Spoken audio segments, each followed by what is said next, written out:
23 Σεπτεμβρίου του 2024, ένα άλλο διεφθαρμένο σώμα όπως τα Ηνωμένα Έθνη ενέκριναν σε συνέλευση αυτό που ονόμασαν Σύμφωνο για το Μέλλον, το οποίο ενισχύει μια παγκόσμια κυβέρνηση, ρυθμίζει τα κοινωνικά δίκτυα και επιβάλλει την Ατζέντα 2030, και όλα αυτά χωρίς να το γνωρίζει ο πληθυσμός. Αυτή η άθλια συμφωνία συνέβη με την υποστήριξη 193 χωρών και συμφώνησαν να επεκτείνουν τους στόχους της διαστραμμένης Ατζέντας 2030 προς την Ατζέντα 2045. Το σύμφωνο αυτό προβλέπει μια σειρά από μεταρρυθμίσεις, η μία χειρότερη από την προηγούμενη, στους παγκόσμιους θεσμούς με τη δικαιολογία της διασφάλισης της οικονομικής, κοινωνικής και πολιτικής ανάπτυξης, τόσο για τις σημερινές, όσο και για τις μελλοντικές γενιές.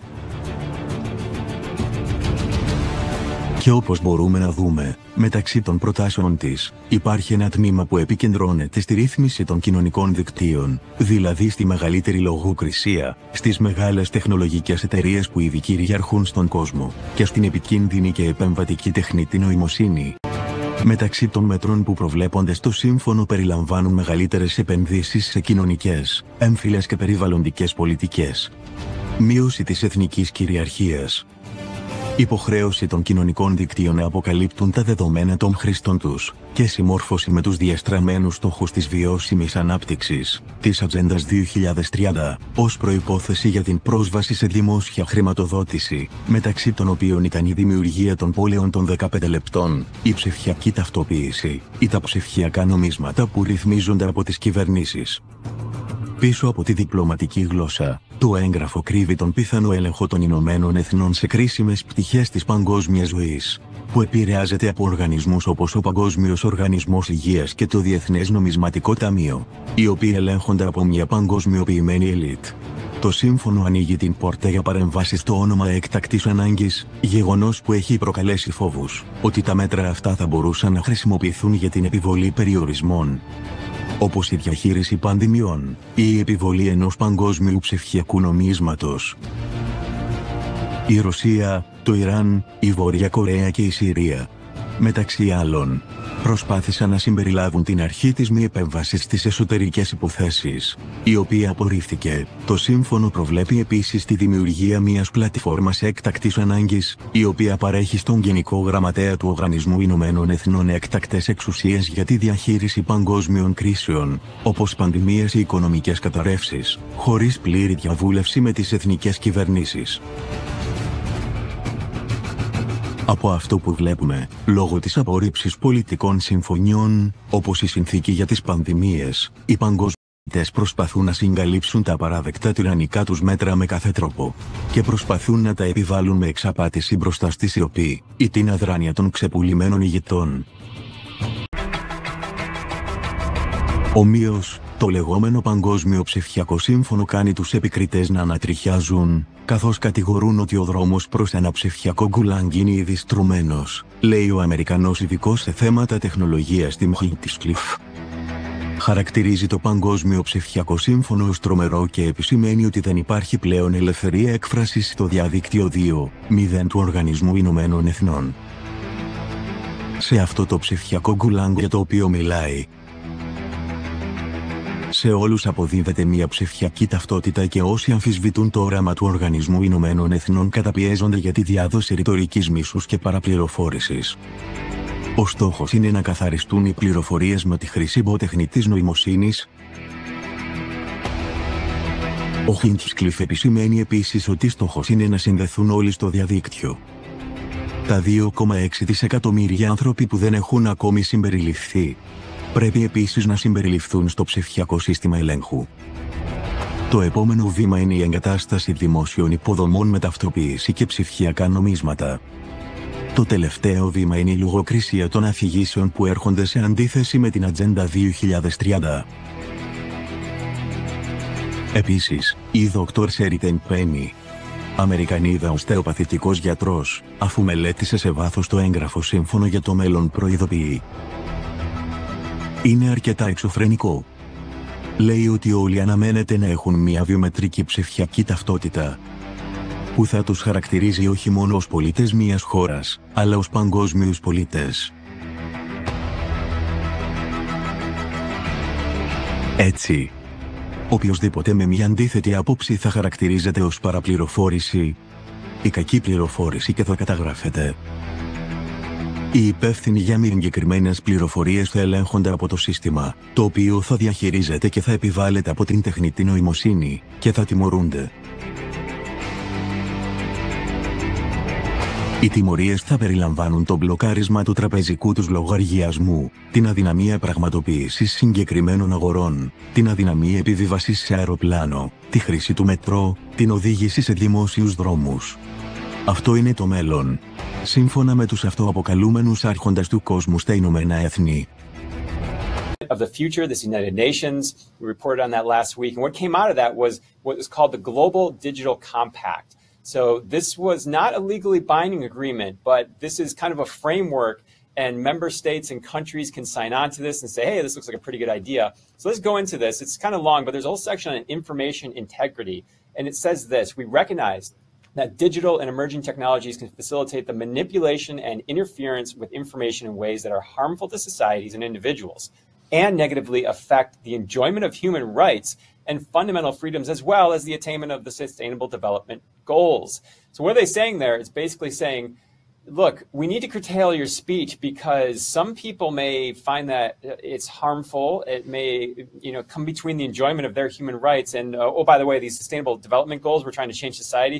It may stop those. So what they're basically saying right there is, you have to toe the line of what we call climate change, of what we call misinformation, of what we call a pandemic, and on, because those are all in those Sustainable Development Goals. And if you don't do that, we recognize that that is misinformation and that needs to be curtailed. But it goes on to say this: we will strengthen international cooperation to address the challenge of misinformation and disinformation and hate speech, here we go, online, and mitigate the risks of information manipulation.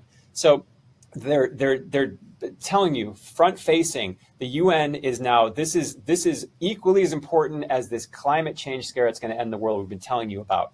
And so you're seeing a lot of big governmental organizations, global organizations, they're all focusing on this digital online conversation and how to whittle that down to words that they like and conversations they like. Seeing something different. We're seeing at the device level, censorship starting to be kind of baked into the cake. So the latest is Google Chrome. It's the most used browser in the world. And this is the article here: Google meets digital ideas, Chrome pushes controversial tech. What are they talking about? Well, we go right to Google Chrome's actual website, and they're talking to the developers here, talking about the application program interface, API. And these are digital credentials. And they say this: real world digital identity is becoming a reality, with many public and private entities starting to issue device bound digital credentials. Remember that. For example, mobile driver's licenses and IDs in select U.S. states such as Arizona, California, Colorado, Georgia, and Maryland can now be provisioned to digital wallet apps such as Google Wallet on mobile devices. Regulations concerning the acceptance of digital credentials for certain online verifications are also emerging. And so there's a video we can show you what that may look like now, because this is starting to get onboarded onto Google Chrome. So you see here, you go in, they're asking for these credentials, you want to share those, and then authorizing with your thumbprint, basically, right there. So you have. I was just going to say, when you look at this, I just think of these technologies now merging. If you can go to Whole Foods and they have the ability for me to scan my palm is then, is connected to my banking or my credit card, then I'm asking you this, Jeffrey: how long before you get pulled over by a police officer and then say, hold your hand out, please, and all they do is scan your hand and there's your driver's license, right? It's attached to your palm. Right. This biometrics, all this is where these companies, they already have the technology. Not that we have something to hide, it's the people pushing this technology have shown time and time again not to be trustworthy, to be the last people to trust with this type of technology. Larry Ellison, the creator, founder of Oracle, this is the headline coming out: billionaire Larry Ellison says a vast AI-fueled surveillance system can ensure citizens will be on their best behavior. Ellison said AI would be used in the future to constantly watch and analyze vast surveillance systems like security cameras, police body cameras, doorbell cameras, and vehicle dashboard cameras. AI will report that problem and report it to the appropriate person. Citizens will be on their best behavior because we are constantly recording and reporting everything that's going on. No problem with that. What could possibly never will go be wrong? Abused. Wow. Yeah, governments will never abuse this. This is where we're at right now, and these governments are rabid trying to control the online conversation and debate. So this is why we really need to listen to the trusted voices, listen to them directly, sign up for their newsletters. We need to support the people that are really pointing this out. So for multiple generations, for nearly a century, the United Nations has been a driving force behind what's widely known as globalism. And of course, it's been a place where government elites go to figure out the most efficient ways to crack down on their own citizens and strip them of their autonomy and their independence. And later this month, the United Nations will be holding a summit for the future to plot their dystopian path forward for humanity, in which the elite will seize complete and total control of everything and leave you begging for the opportunity to fight to the death over a few scraps. They say that they're going to reboot their efforts to control the entire world and reshape it in their image. And at the United Nations, they're able to take all of this to the next level because since the UN is comprised of governments, they have the ability to enforce their agenda at gunpoint. They can coerce nations into signing legally binding resolutions and international treaties and selling out their own people.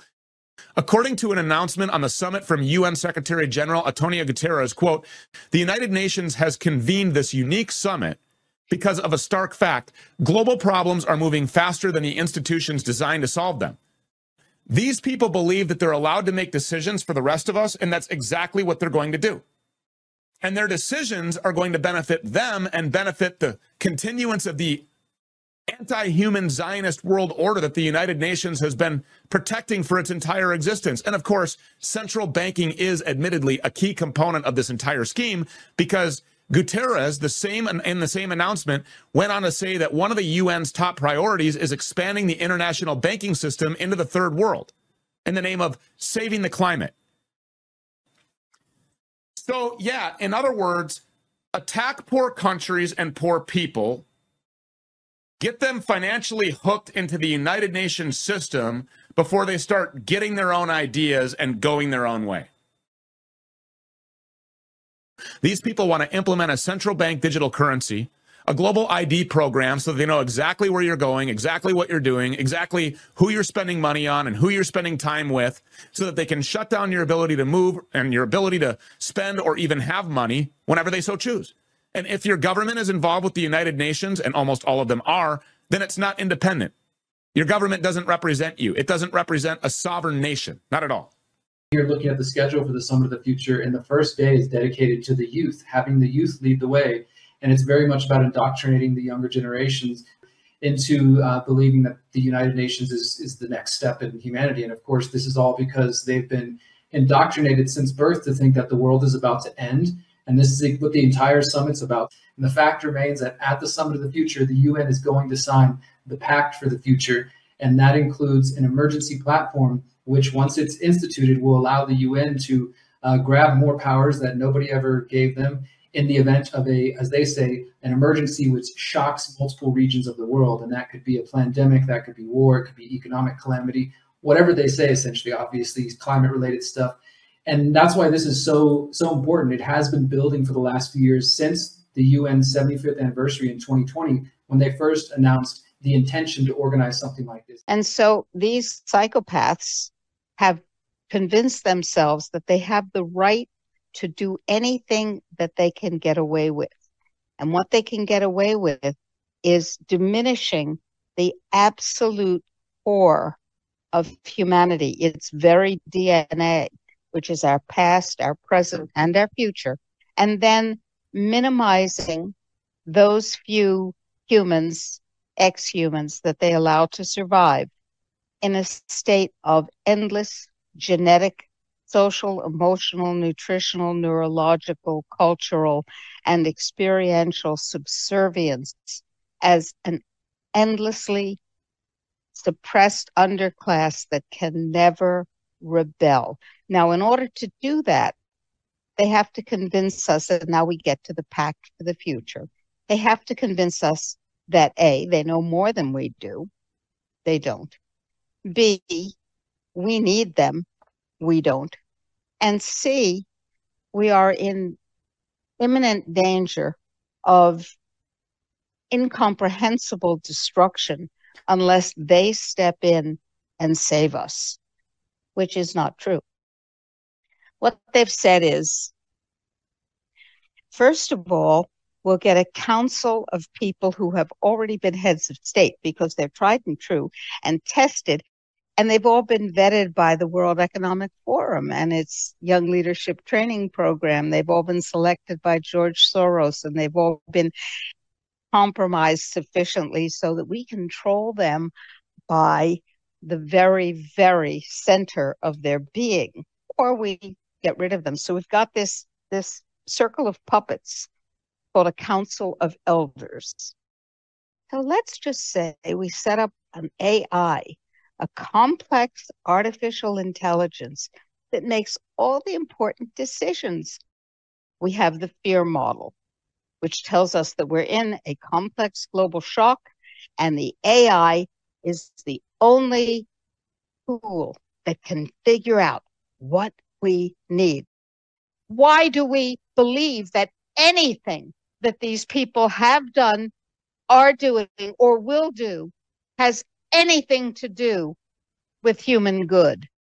And if we do not act to destroy their control of us and all of our systems, then we are acting for them and asking them to destroy us. When the United States leaves the United Nations and all of its bits and pieces, WHO, FAO, International, the World Trade Organization, all of the pieces of this monster death system, at that point, they will let it collapse and we can start again. Want to take over? Tell me how. It's with the WHO and the UN. This is probably one of the most important stories of the decade. You had almost every world leader there. Joe Biden is there right now.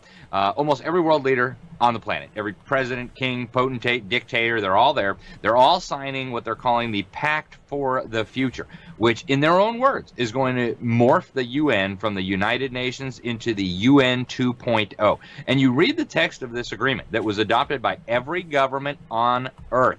North Korea, United States, Germany, Russia, South Africa, every government in the world agreed to this thing. They said we're going to strengthen the UN. We want the Secretary General to explore how he's going to take over everything during the event of a complex global shock. We want every nation in the world to be under the authority of the International Court of Justice. We want international cooperation on taxes. We want to tax high net worth individuals. I mean, the list of things in here is absolutely mind-blowing, Greg. Again, adopted by every government in the world. This is one of the most important stories of the decade, and until it was actually adopted on Sunday, a very important day for these globalists, the equinox and whatnot, until it was adopted, not a peep in the American media. But what the World Economic Forum described in January of 2023, I think, is where this is really going. They talked about a polycrisis, where you would have multiple crises converging into one super crisis, one polycrisis that would basically upend society and require a total transformation. So I think where we're headed, Greg, if these evildoers are not stopped, if these evildoers are not exposed and stopped in their tracks, is an economic crisis, almost certainly a geopolitical crisis, possibly including a major international conflict or war, a pandemic, a health crisis of some sort, with the World Health Organization already positioning itself to take over everything in that realm. And then a whole bunch of other simultaneous crises, maybe a cyber pandemic, which the World Economic Forum and other entities have been preparing for a long time. So as we recognize the need for a more coherent, cooperative, coordinated, and multidimensional international response to complex global shocks, and the central role of the United Nations in this regard. Again, this is straight in the text, adopted by every government in the world. Happens, then Antonio Guterres, the Socialist Secretary General of the UN, becomes basically the global dictator. And they've already laid down the legal groundwork to make this real.